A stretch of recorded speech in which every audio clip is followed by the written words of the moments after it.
Hi friends, it's Dino. I'm going to be talking about Nemesis, his perks and powers today. After getting to play him for a couple of matches and play against him for many matches on the PTB. Now, of course, this is from the test build and things can slightly change from the test build to the actual live release. So keep that in mind. And if you're watching this in the future, of course, he could have potential buffs or nerfs down the line that we may see. But I'm going to start off. I want to talk about his perks that he has. So he's Lethal Pursuer, Hysteria, and Eruption. And I'm going to start with Lethal Pursuer. That's the one over on the far left. This is a game-changing perk. I'm not even going to just like try to sit on that. It's okay. Lethal Pursuer makes it so that you see the auras of all survivors for the first 7 seconds of the match. Unless they're running Distortion, which people might run Distortion when Nemesis first comes out because of this perk, but give it a couple weeks, no one's going to be running it again because people barely run it as is. So Distortion's the only thing that's going to save them. If they have Object, they'll at least know that you have this, and if they're on comms, they can let their team know. But 7 seconds is a long time. Normally with like barbecue, they see the aura for 4 seconds, and you can kind of juke that a little bit by like walking one way and then going the other. 7 seconds, you're really gonna know where everybody is, where they all spawned in, and you're gonna be able to go and find either a lot of people together if your power is dependent on that, or a single person if you want to single somebody out. It's it is gone within the first 7 seconds, of course. So it's a perk that is just immediate use and gone, but the value you get from it, like if you don't, I know a lot of killers who have like thousands of hours in the game, they kind of know general spawn points and they don't really suffer too much with finding their first chase.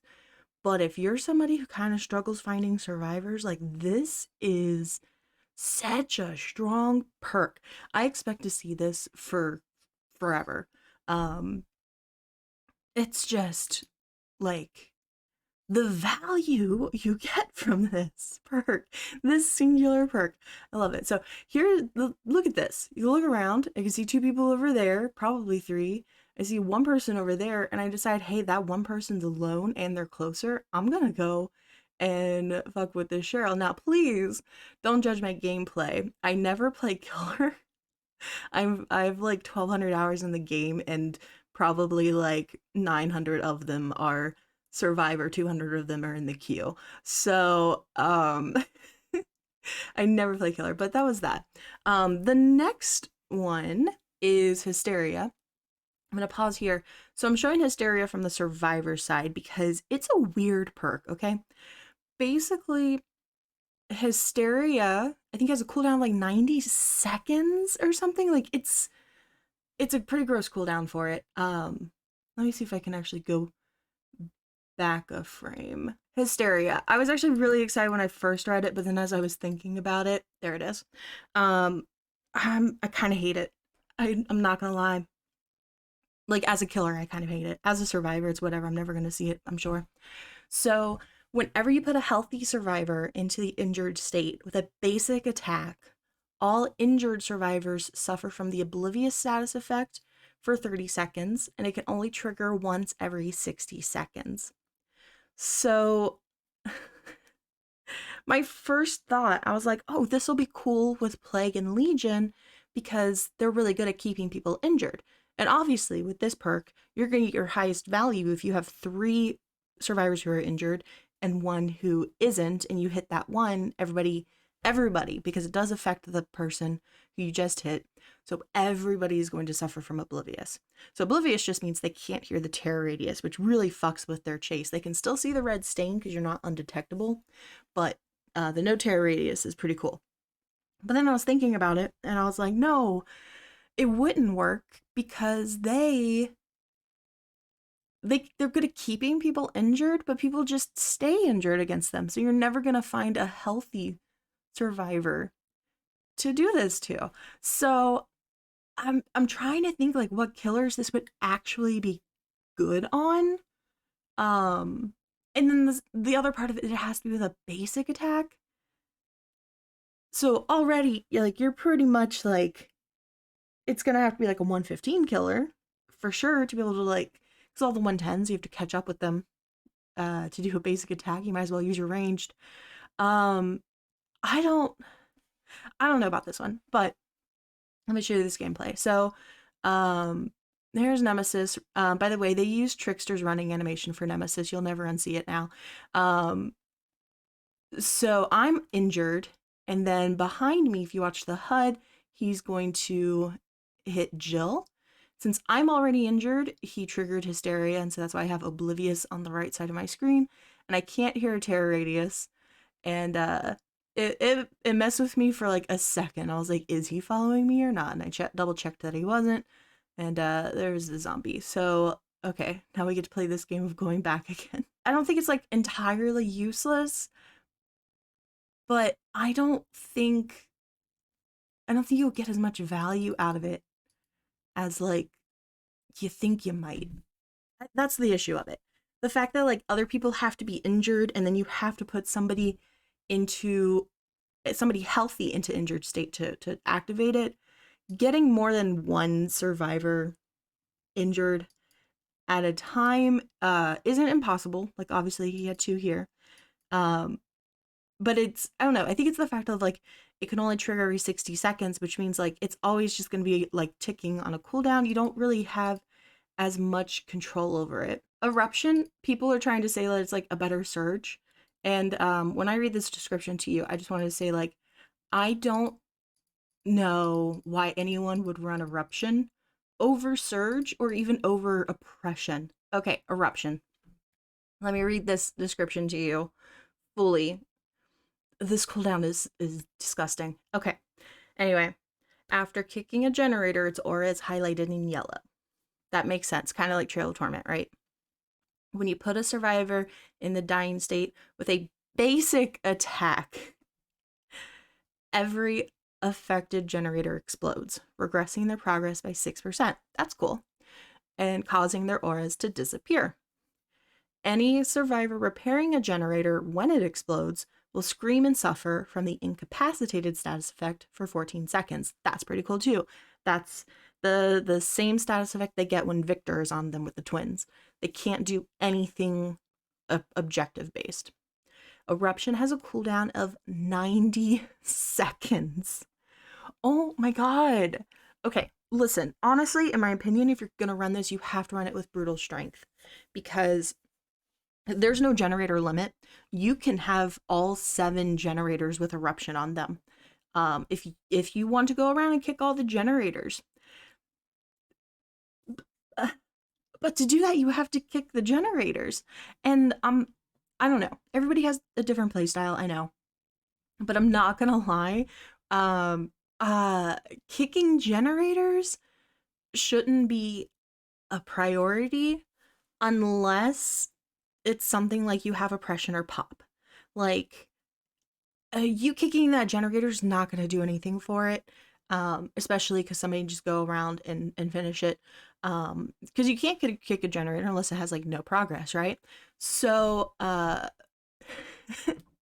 generator's already going to have some progress. Kicking it's not going to do anything. It's going to super, super, super slowly regress, like a quarter of the charge of, like, I don't know, it's like a quarter of a second, or no, sorry, it's a quarter of a charge per second that it regresses after kicking it. Like, I don't know, kicking, okay, just that alone, just kicking, spending that much time, because you're going to want to kick a lot of generators, like at least 3, I would say, to get any significant value out of this. You want to spread it around. Like, it's a cool idea, I'm not going to lie, but the execution, like, just don't kick generators unless like you really need to, I guess. I don't know. I try to go out of my way to get value out of this, and it only affected like 1 generator. So, okay. The other part that I hate about this is not only do you have to take time away from chases to just go kick generators willy-nilly, but you actually have to put someone in the dying state with a basic attack that does offer some sense of control, because if you down people with your special attack, you can keep more generators yellow. So I kind of get that. But at the same time, if you're waiting too long to use Eruption because you want to get the most value of most generators on it, they're just gonna finish the generators before you get the value. Like if you're just like getting in a couple of chases, going around kicking some gens, uh, and you're like, oh, I have 3 gens ready to go. I could use eruption. No, I'm gonna do a special attack to save my eruption, and you down that person, and then suddenly those 3 generators pop. Like, that's my issue with it. Yeah. Anyway, so this is me kicking a generator. And as you can see, if I turn around, I don't know if I turn around. Yeah, there it is. Yeah, see, it's yellow, so I can see that. It's very, very slowly regressing. I don't know where a survivor is. Oh, there's one. So I put him into a dying state of the basic attack right there. So I didn't use special because he was right in front of me. So now my I had it at level 1, so I think it's like 110 seconds or something that eruption was on cooldown for me because like dude came around a corner right after I kicked it. So now it's on cooldown for forever and I can't use it. So I don't know. Eruption, if people are running it, good for them. Run whatever you want. I still think like you're gonna go kick generators, just run pop, but whatever. Let's talk about Nemesis's power real quick. So his whole thing is T-Virus. He has the little tentacle that is like a whip, and then he just sucker punches you. That's his basic attack, which is hilarious. His whole thing is he wants to infect survivors, and this can happen 2 ways. Either he can hit them with his tentacle. If they're not infected, they'll become infected. Once they're infected, the tentacle can actually injure them. So if I were to hit Cheryl after this, I would be able to injure her. I don't think I actually did, but yeah, whatever. The other way they can get infected is by the zombies. So you have 2 zombies walking around. They have white auras. I'll talk about them a little bit more because they are really good information tools. But if a healthy survivor runs into a zombie, so if Leon had taken a left here, the zombie could have gotten him, and that would have the zombie would have infected him, and then I could have injured him with the tentacle. Once you hit about 2 people with your tentacle, you're going to get into level 2. So level 1 is just like a shorter range power, and you can't do really much with it other than hitting people and infecting them. Once you're at level 2, you can now use your tentacle to break pallets and breakable walls. And it's about the same time as if you were to punch it, but you can actually move while you do it. So you do save just like a fraction of a second continuing to move forward. So Leon's going to drop this. Oh, he actually stunned me. But yeah, now I can break this. And I'll just go ahead and just continue chase. I should have just continued to chase instead of breaking that. But again, I'm not a killer main, and I'm just here to just whip things. Once you get to level 3, which I don't think I actually got to level 3 before the end of this match. Leon's got some really good patience up there. Level 3 will make it so that your whip or tentacle reaches further. I think it's about like 1 meter further. You can use the zombies to level up if you need to, which I definitely did. The survivors were good at juking, so me getting to level 3 would have been a game changer, but I was very slow leveling up. So it takes a while to get to 2 to 3. And really all you get is just like the extended reach, which is nice. I'm not going to lie. Like if you get to level 3, that's cool. But at the same time, I don't know how effective or like how worthwhile it actually is to go for level 3. Like I don't think you should focus all of your energy to get to tier 3 the way you do like Myers, for example. The other part, okay, so his his stupid little tentacle can kind of reach over short walls. It seems like the tentacle attacks and the ground kind of attacks. I don't know. You can see where your tentacle is hitting on the ground in front of you, which is pretty cool. So this is me trying to push Jill back toward the zombie. And she was a little bit smart. She went around the outside. My frames were going insane here, so I don't know what was happening. It was fucking with my head. But so So if I had it at 3, I could have probably hit her with that. You do slow down slightly, just very slightly when you hold aim. So I don't actually recommend it. Um, I would recommend more just running like this because he is 115. Me trying to push her back to the zombie again, and the zombie missed. um, I could have gone for a basic attack there, but I'm honestly just trying to learn special attacks. Um, so she managed that. She's really good at dodging both me and the zombie. But back to the tentacle. The tentacle is weird. I've noticed this on my side as well as a survivor. Um, you can just crouch and you don't get hit by it. It's oh, and they just triggered hysteria on only that Leon.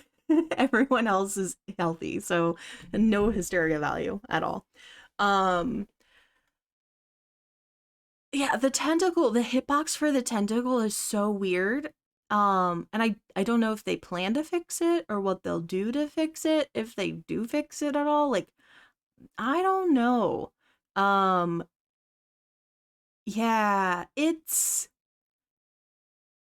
I don't know. Like literally like you can just he can go to hit you and if you just crouch, like it just doesn't hit even though it's like right over your head. There I got flashbanged by Leon. That was exciting. Um yeah, dude. I don't know. I don't know about the tentacle. I'm not going to lie. Okay, anyway. Yeah, the hitbox. It's so weird. Like again, I'm a survivor me, but speaking as a survivor, there were so many times on the PTB that like Nemesis should have hit me 100%. I should have got, and I didn't. And I can't imagine. Like I don't care about the like. Yeah, I'm missing a lot of hits here. I genuinely don't care when I play killer. Um, I poor Leon just stepped right in front of me. Um, I genuinely don't care when I play killer. I never kill anybody to begin with. I'm a terrible killer. Um, most of the time I just play trapper. I hook everyone once for barbecue stacks, and then I just dig around and place traps in weird spots and see if they fall into it. And then if they do, I let them out. Like I just stand over them, wait for them to free themselves, and nod and walk away. That's my playstyle as killer. Um, so it's a little weird uh uh, to be playing killer for me, but like I said, it's I don't know, they got to figure out the hitbox with the tentacle. I can't imagine that it's not incredibly frustrating for people who actually want to play killer successfully, right? Oh, dang, if I had just been a little bit more patient. I'm glad I got that basic attack. Okay. But yeah. So the zombies I mentioned earlier, they do provide some information. So if you look, oh, hold on, maybe I'll come. Oh, there we go. Okay, so the zombie on the right there, you can see that their arms are out, and that means they're aggroed. So I know that there is a survivor over there. So the zombies do provide really good information. Survivors can get rid of them by stunning them with pallets or with head on. So we'll probably see a lot of people running any means necessary and head on for a while. So any means necessary lets you reset pallets if you don't know. So if you stun the zombie, you can do that, and then if you blind them, it'll stun them but not get rid of them. So if you blind them, they'll stay still for like 10ish seconds. So I know somebody's on the other side of that fence because that zombie is aggroed and following them. So there's Jill, and this is probably I'm not this is Jill. I was chasing her earlier. She's the only Jill in the match. So I do manage to hit her with the tentacle. Still only at level 1. I don't know why I didn't follow her into the building, but yeah. There we go. So I needed to kill one more zombie. Now I'm at level 3, so I have a larger reach, but also it's endgame and they've opened the gate already, so like whatever.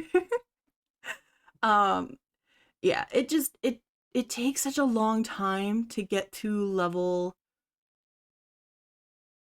uh from level 2 to level 3. Like level 1 to level 2 is whatever. You hit 2 people and you're good.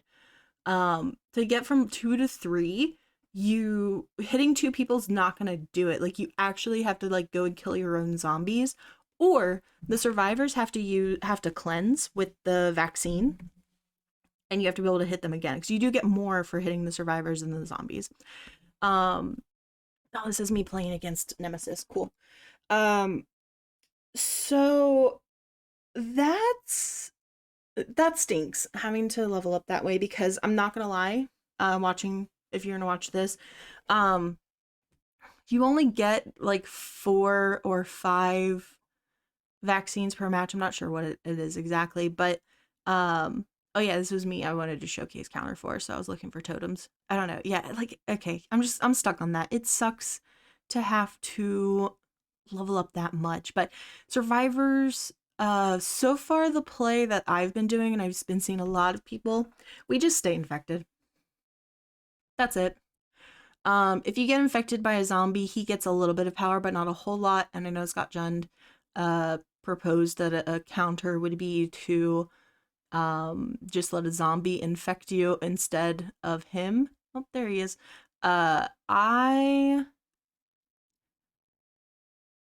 I kind of agree in a way if you do want to like rob him of power by a lot to do that, but it's so easy for him to get to tier 2 anyway, so you just rob him of tier 3. And again, there's just not, other than like a further reach, there's really not much difference between tier 2 and tier 3. Like the amount of work you put in to get to tier 3 as Nemesis and the value you get out of it is just so pointless.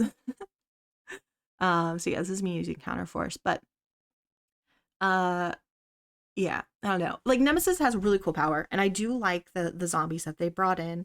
I thought I might get tired of them after a few matches, but I kind of like the idea, and I'm very interested in how they implement this like minion system in the future. Um, because I think that is really cool. I think there are like genuinely cool concepts that we're getting from this pack or this chapter that sorry, I'm using SimSpeak that I look forward to seeing how they do in the future. Flashbang is one example where you can bring or not bring in an item and craft one yourself. That's never been a thing before, and I love it.